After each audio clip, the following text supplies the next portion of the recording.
नमस्कार साथियों, स्वागत है आप सभी का ज्ञान दी देशगुरु कंपटीशन के इस सेशन में। प्यारे साथियों, आज हम पढ़ने वाले हैं शब्द भेद, शब्द के प्रकार और बिल्कुल बेहद रूप में। साथियों, शब्द भेद मतलब हिंदी शब्द भंडार जो है या हिंदी में जो शब्द हैं, जिन शब्दों का आप यूज करते हैं दैनिक जीवन में, क्या आपको पता है कि वे शब्द जो हैं बहुत दूसरे देशों से लिए गए हैं? उसमें कम से कम 10,000 शब्द विदेशी हैं। क्या आपको पता है कि जिन शब्दों को आप बोलते हैं, कुछ शब्द ऐसे होते हैं जिनको मजबूरी में बोलते हैं कि वही है? जैसे जलज। जलज साथियों आप बोलते हैं मजबूरी में कि जलज माने कमल होता है, चारपाई माने क्या होता है? बेड होता है। पर इसका अर्थ और भी निकल सकते हैं, लेकिन फिर भी चारपाई को बेड ही क्यों कहते हैं? इसका कोई और अर्थ है, उसे क्यों नहीं बोलते हैं? जरा देखिएगा। चारपाई साथियों देखिएगा, चारपाई, चार माने होता है चार, पाई माने पाँव, पैर। मतलब कि जिनके चार पैर हैं उन्हें क्या कहेंगे? चारपाई कहेंगे। या जिनके चार पाँव हैं। तो साथियों, भैंस के क्या दो पैर होते हैं? गाय के दो पैर होते हैं? नहीं, इनके चार पैर ही होते हैं। फिर भी इनको चारपाई क्यों नहीं कहते हैं? इसके पीछे क्या रीजन है? आगे देखिएगा। जलज साथियों, जल धन जौ, जल मने और जो होता है जन्म लेना, जल मने जल में। साथियों, जलज का शाब्दिक जो अर्थ होता है वो होता है कमल। लेकिन जलज, जल में जन्म लेने वाले मेढक भी तो होते हैं, मछली होते हैं, कछुआ होते हैं, शैवाल होते हैं, फिर उन्हें क्यों नहीं जलज कहते हैं? इनके पीछे रीजन है। क्या ये सब रीजन आप जानना चाहते हैं? यदि हाँ, तो आप हमारे साथ वीडियो में अंत तक बने रहिए, चैनल को सब्सक्राइब कीजिए और स्टार्ट करते हैं शब्द भेद। साथियों, शब्द भेद जो हैं, शब्दों के प्रकार जो हैं मुख्यतः चार होते हैं और इन चारों में भी बहुत सारे प्रकार होते हैं। तो सबसे पहले जो चार होते हैं उन्हें देखते हैं। पहला क्या है? स्रोत के आधार पर, माने उत्पत्ति के आधार पर। दूसरा, रचना या बनावट के आधार पर। तीसरा, रूप या प्रयोग के आधार पर। चौथा, अर्थ के आधार पर। शब्द के भेद चार होते हैं। तो सबसे पहले हम देखेंगे कि स्रोत के आधार पर, उत्पत्ति के आधार पर। साथ में क्या होता है? उत्पत्ति मतलब क्या होता है कि जिन शब्द, जो शब्द का उत्पत्ति हुआ है, मतलब वे या कहीं थे और फिर वहां से हिंदी में लिए गए हैं, मतलब उनमें कोई परिवर्तन नहीं हुआ है। मतलब क्या है कि वे शब्द किसी और भाषा में थे, किसी और लैंग्वेज में थे और वहां से सीधे सीधे हिंदी में लिए गए हैं, उन्हें ही हम कहते हैं स्रोत या उत्पत्ति के आधार पर। तो इनके क्या होते हैं कि ये इनको चार भागों में बांटा गया है। आप देख लीजिए।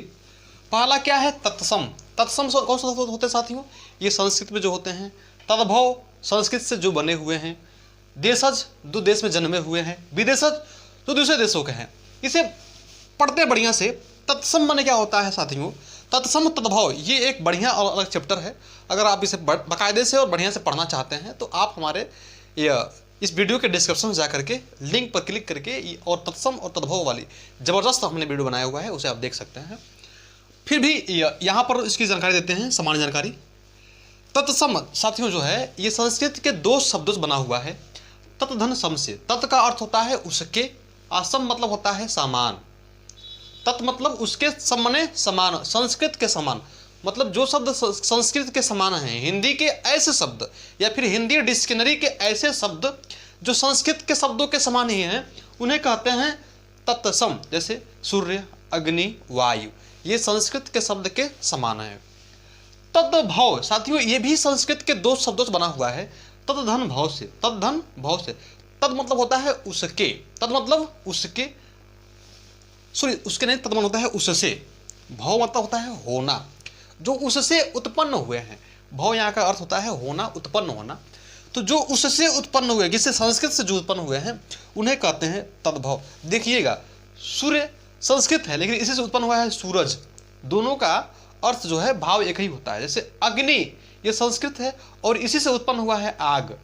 वायु, इसी से उत्पन्न हुआ है हवा। तो इस तरह से आपके तद्भव हो जाएगा। देशज देखिए अगला, जो स्रोत के आधार पर जो इसका उत्पत्ति है। देश धन जौ साथियों, जौ का अर्थ होता है, जो एक प्रत्यय है, जन्म लेना। देश मतलब अपने देश में। जो शब्द अपने देश में जन्मे हुए हैं उन्हें कहते हैं, और वहां से हिंदी में आए हुए हैं, उन्हें कहते हैं देशज। जैसे पगड़ी, लोटा, गड़बड़, ये सारे शब्द आपके देशज शब्द हैं।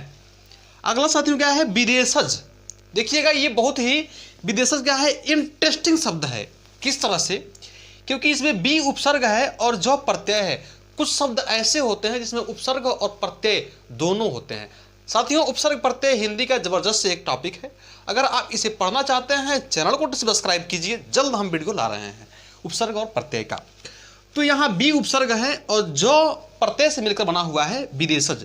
बी का अर्थ होता है दूसरे, देश मतलब देश, जो मतलब जन्म लेना, मतलब जो दूसरे देश में, दूर देश में जन्म लेते हैं उन्हें कहते हैं विदेशज। जैसे देखिए, पुलिस अपने देश का शब्द नहीं है, कंपनी अपने देश का शब्द नहीं है, क्रिकेट अपने देश शब्द नहीं है, फिर भी ये हिंदी में तो है ना, तो इसीलिए इन्हें कहते हैं विदेशज।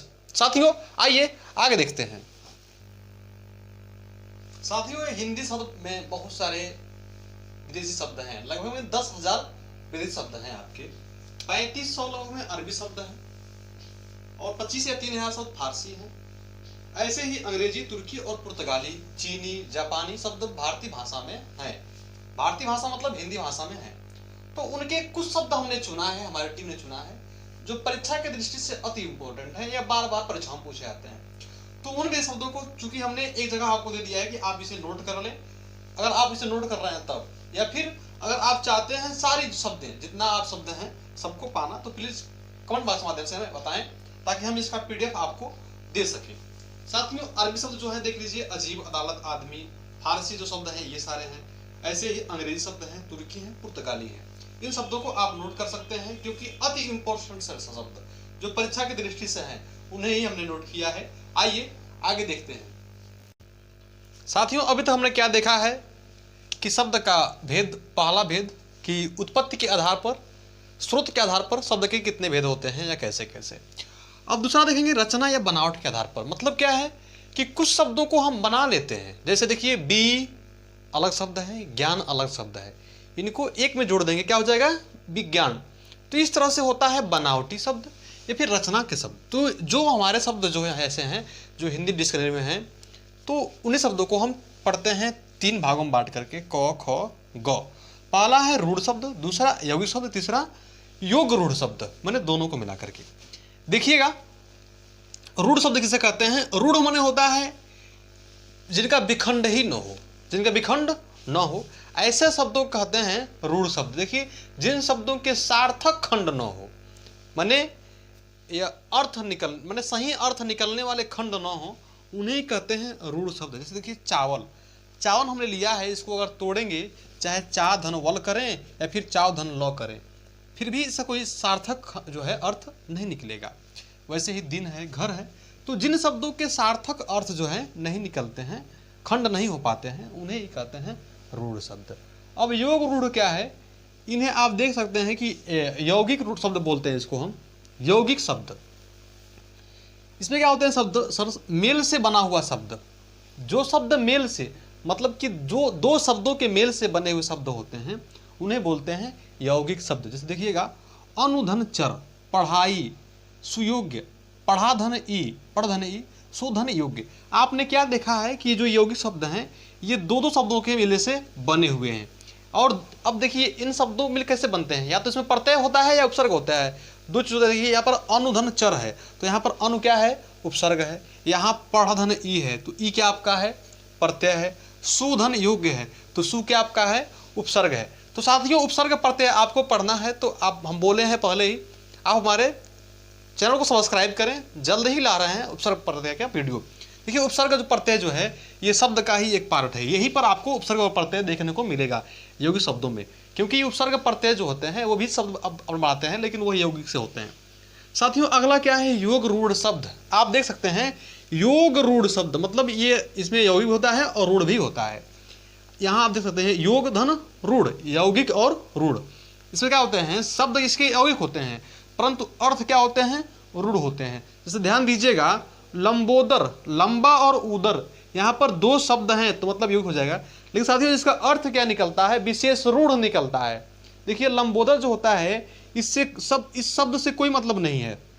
लंबोदर, जैसे लंबा पेट है तो लंबा पेट हमारे गांव में एक हलवाई है, उनका भी है, तो उन्हें लंबोदर कहेंगे नहीं। लंबोदर केवल किन्हें कहते हैं? गणेश जी को। देखिए कितना शानदार शब्द है यह। इस शब्द से कोई मतलब नहीं होता है, अर्थ कुछ और होता है। जैसे लंबोदर, कई लोग देखे होंगे आपके पास ही या आपके आसपास बहुत बड़े बड़े पेट वाले लोग होते हैं, पर उन्हें कोई लंबोदर नहीं कहता है, गणेश नहीं कहता है। क्यों? क्योंकि इसका फिक्स है, विशेष इसका अर्थ निकलता है। जैसे चारपाई, हमने आपको पहले बताया है कि चारपाई, चार पैर तो भैंस के भी होते हैं, चार पैर गाय के होते हैं, पर उन्हें चारपाई कोई नहीं कहता है। ऐसे ही जलज है। तो ये साथियों क्या होते हैं, योग रूढ़ शब्द होते हैं। चूंकि हमने आपको पहले बताया है कि आप मजा लेकर पढ़िए, बहुत आनंद आएगा। साथियों अब क्या है, शब्द भेद का तीसरा जो प्रकार है वो है रूप और प्रयोग के आधार पर। रूप और प्रयोग के साथियों क्या होते हैं, कुछ शब्द ऐसे होते हैं जिनमें क्या होता है कि लिंग, वचन, कारक आदि के आधार पर मूल शब्द में परिवर्तन हो जाते हैं। ये जो रूप प्रयोग के आधार पर जो शब्द भेद होते हैं दो होते हैं, विकारी शब्द और अविकारी शब्द। तो हम देख रहे हैं विकारी शब्द, विकार होता है परिवर्तन, विकार का अर्थ होता है परिवर्तन। तो ये विकारी शब्द, विकार जहां उत्पन्न हो जाए, जहां परिवर्तन हो जाए, तो लिंग, वचन, कारक के आधार पर जब मूल शब्द में परिवर्तन हो जाए तो उन्हें ही कहते हैं विकारी शब्द। जैसे देखिएगा, इसमें कुछ देखना नहीं है, बहुत आसान है। जैसे हम बनाया है लड़का, अगर लड़का का करना है आपको स्त्रीलिंग, लिंग बदल इससे परिवर्तन करेंगे तो क्या हो जाएगा, लड़की। देखिए बस ये लड़का है, लड़की, शब्द अलग अलग हो जाएंगे लिंग परिवर्तन से। ऐसे ही लड़का है, इससे वचन बनाना है बहुवचन में, तो लड़का क्या हो जाएगा, लड़के, बहुवचन हो जाएगा। तो आपने क्या देखा यहाँ पर, क्या होता है, संज्ञा, विशेषण, सर्वनाम, क्रिया आदि सारे शब्द क्या होते हैं, विकारी शब्द ही होते हैं। तो रूप के आधार पर दो होते हैं, ये पहला होता है विकारी शब्द, दूसरा अविकारी शब्द, माने जिनमें परिवर्तन न हो। अ माने क्या होता है, देखिए अ एक उपसर्ग है जिसका अर्थ ही होता है नहीं। आइए उसे देखते हैं साथियों। अविकारी शब्द, अविकारी शब्द क्या होते हैं कि जिनका प्रयोग मूल रूप में नहीं होता है। इसमें क्या होता है साथियों, चाहे बरखा, बारिश, कुछ भी आ जाए, मतलब लिंग परिवर्तन या फिर ये इसमें वचन तो छोड़िए, इसमें कुछ भी हो जाए पर इनमें कोई परिवर्तन ही नहीं होता। जैसे आज का कभी लिखिए, कुछ भी लिखिए, आज ही लिखेगा, कल का कभी लिखिए, कुछ भी लिखिए, आज। मतलब क्या है कि इनमें कोई परिवर्तन ही नहीं होता, ये अपने मूल रूप में ही होते हैं। इन्हें कहते हैं अविकारी। अमन होता है नहीं साथियों, अब विकार मतलब परिवर्तन, जिसमें परिवर्तन ही न हो, उन्हें कहते हैं अविकारी शब्द। आज, कल, अब, इधर आदि बहुत सारे शब्द होते हैं, वे होते हैं अविकारी शब्द। अब अगला साथियों क्या है कि शब्द के जो भेद होते हैं वे अर्थ के आधार पर। अर्थ के आधार पर साथियों शब्द के जो भेद होते हैं चार होते हैं। पहला को एकार्थी शब्द, दूसरा अनेकार्थी शब्द, तीसरा समानार्थी शब्द, चौथा विपरीतार्थी शब्द। साथियों अर्थ के आधार पर जो शब्द होते हैं, पहले सबसे पहले एकार्थी शब्द, इसको देखते हैं। केवल एक अर्थ वाले शब्द। देखिए हिंदी डिक्शनरी में कुछ शब्द ऐसे होते हैं जिनका केवल और केवल एक ही अर्थ निकलता है। जैसे गंगा हो गया, पटना हो गया, राधा हो गया, मतलब संज्ञा आप ले सकते हैं, किसी का नाम हो तो देखिए इसको कहते हैं व्यक्तिवाचक संज्ञा। जितने भी व्यक्तिवाचक संज्ञा होते हैं सारे एकार्थी शब्द होते हैं। अगर आप संज्ञा, सर्वनाम या कुछ भी चीज़ें पढ़ना चाहते हैं तो आप हमारे डिस्क्रिप्शन में उसका लिंक मिल जाएगा आपको, और वहाँ जाकर बढ़िया से पढ़ सकते हैं। साथियों अनेकार्थी शब्द, अनेकार्थी, अनेक अर्थी। अनेक माने क्या होता है साथियों, बहुत ज़्यादा, अर्थ माने अर्थ वाले। देखिएगा भैया यह है कनक शब्द है, तो कनक शब्द के अनेक अर्थ हैं। जैसे यहाँ पर इस कनक के दो अर्थ हैं, एक होता है सोना, दूसरा धतूरा। ऐसे कर एक शब्द है जिसके दो अर्थ होते हैं, हाथ और कर। हाथ माने हाथ होता है, और कर होता है टैक्स, टैक्स। तो आपने क्या देखा कि ये पर एक शब्द होते हैं, इसके कई अर्थ हो रहे हैं। ऐसे ही समान अर्थी साथियों, ये क्या होता है कि समान अर्थी शब्द, अर्थ मतलब है अर्थ देने वाले, अर्थ निकलने वाले। तो यहाँ पर समान अर्थ माने समान अर्थ वाले शब्द होते हैं। समान अर्थ शब्द, अर्थ को बोध कराने शब्द को समानार्थी शब्द कहते हैं। जैसे सूर्य एक शब्द है, इसके बहुत सारे शब्द हैं ऐसे हैं कि जो सूर्य का ही उनका भाव होता है। जैसे रवि मतलब सूर्य ही होता है, भान मतलब सूर्य होता है, भास्कर मतलब सूर्य होता है। मतलब क्या है कि एक समान अर्थ वाले शब्द हैं। सूर्य, रवि, भान, भास्कर, ये सारे इनका जो अर्थ, इनका जो भाव निकलेगा साथियों, वे क्या होगा कि पूर्व में एक गोला निकलता है जो आग के समान जलता है, वही इनका अर्थ है। देखिए फूल, पुष्प, सुमन, परसून, ये सारे शब्द क्या हैं, एक ही अर्थ वाले हैं। सुमन का एक ही अर्थ होगा, पुष्प का वही अर्थ होगा, और परसून का भी वही अर्थ होगा। अब साथियों इसमें तीसरा क्या, चौथा क्या होता है, विपरीतार्थ, विपरीतार्थी शब्द। विपरीत माने होता है उल्टा, और अर्थ मैंने समझ रहे हैं अर्थ। तो जिन शब्दों के विपरीत अर्थ, मतलब क्या होता है कि जो शब्द उल्टा अर्थ का बोध कराते हैं, माने विपरीत अर्थ का बोध कराते हैं, उन्हें विपरीतार्थक शब्द कहते हैं। ध्यान दीजिएगा, देखिए समानार्थी शब्द को पर्यायवाची शब्द कहते हैं, अविपरीतार्थक को विलोम कहते हैं। चूंकि आप पर्यायवाची विलोम समझते आ रहे हैं, तो समानार्थी क्या कहते हैं साथियों, पर्यायवाची कहते हैं, अविपरीतार्थक को विलोम कहते हैं। जो शब्द उल्टे अर्थ को बोध कराते हो, माने विपरीत अर्थ का बोध कराते हैं, उन्हें विपरीतार्थक शब्द कहते हैं। एग्जाम्पल देखिए, पाप, इसका विपरीत क्या हो जाएगा, पुण्य। रात का दिन, ऊपर का नीचे।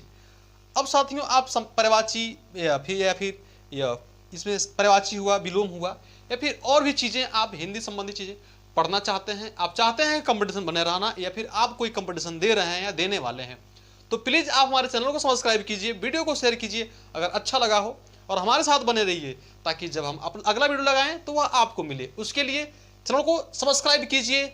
मिलते हैं अगले वीडियो में जल्द ही, तब तक के लिए जय हिंद।